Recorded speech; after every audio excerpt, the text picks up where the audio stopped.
வந்துரும் இன்னும் கொஞ்சம் தான் வந்துரும். இது பேரு கொத்தமல்லியா? இல்ல கொத்தமல்லி இல்ல, இது என்னது இது பேர் தெரியலையே. சரி போங்க போலாம். விவாஸ் இப்போ வந்து பார்த்தீங்கன்னா மாமா பசங்களோடையும் கேசவனோடையும் வந்துட்டு நம்ம தொட்டிக்கு வந்திருக்கோம்.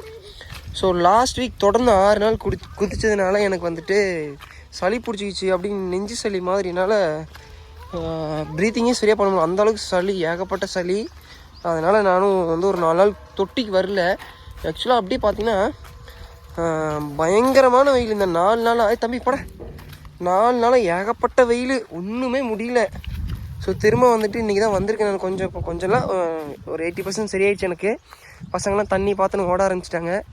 நானுமே வந்துட்டு பார்த்திங்கன்னா வேறு யாருமே இல்லை, நாங்கள் 4 பேர் தான். கேசவனுக்கு வந்து ஒரு 80% அவனுக்கு ஃபுல்லாகவே நீச்சல் தெரியும், ஆனால் பயந்துக்குவான். அவங்க 2 பேருக்கு நீச்சல் தெரியும். எவ்வளோ இருக்கே? ஐயோ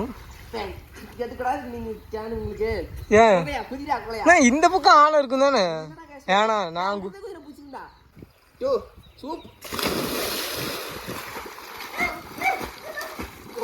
கம்பியை பிடி பாப்பா, கம்பியை பிடி. அவ்வளோதான், அப்படியே போய் கம்பியை பிடி. அவ்வளோதான் பாய்.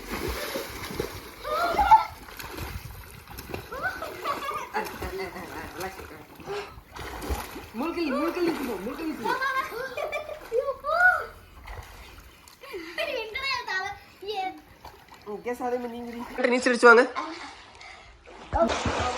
பாப்பா. முதலையோட நீ வேகமா நீந்தற பாப்பா. உனக்கு நீச்சல் தெரியல, நீ முதலையோட வேகமா நீந்தற, உனக்கு நீச்சல் தெரியலையா? வா ரிட்டர்ன் டக்குன்னு நிக்காத, டக்குன்னு வந்துகிட்டே இருவா. அதான் சொல்றேன், அப்பதான் பழ முடியுமா? டக்குன்னு வா, நான் பிடிச்சிக்கிறவா முத மாதிரி வா. சரி வா. சரி கேஷ் பண்ண வந்துட்டாவா? கண்ணை திறந்து முன்னாடி பார்த்துடுற கேஷ்வா. நானும் வந்துக்கிட்ட வா.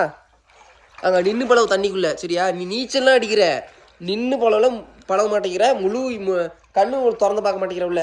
வா சாமி, நான் இங்கே தான் நிற்கிற, வரமாட்டேன். கை நல்லா முன்னாடி போடு. எதுக்கு தவக்கலாட்டி ஊற்றிலே அடிக்க? நல்லா கை இங்கே பாரு, கை நல்லா நீ எட்டி போடு. யூத்துலேயே இப்படி பக்கத்தில் போட வேண்டாம். அப்படி எட்டி போடு. கேஷ் பண்ண மாதிரி எட்டி போடுற மாதிரி. எட்டி போட்டிங்கன்னா தான் வர முடியும். டக்குன்னு நிற்க கூடாது. 4 ரவுண்ட் அடிச்சு வந்துட்டீங்கன்னா அப்புறம் ரெஸ்ட் எடு. டேய் புடியா, என்ன பண்ற? உதிரா நீச்சல் அடிச்சா நீச்சல்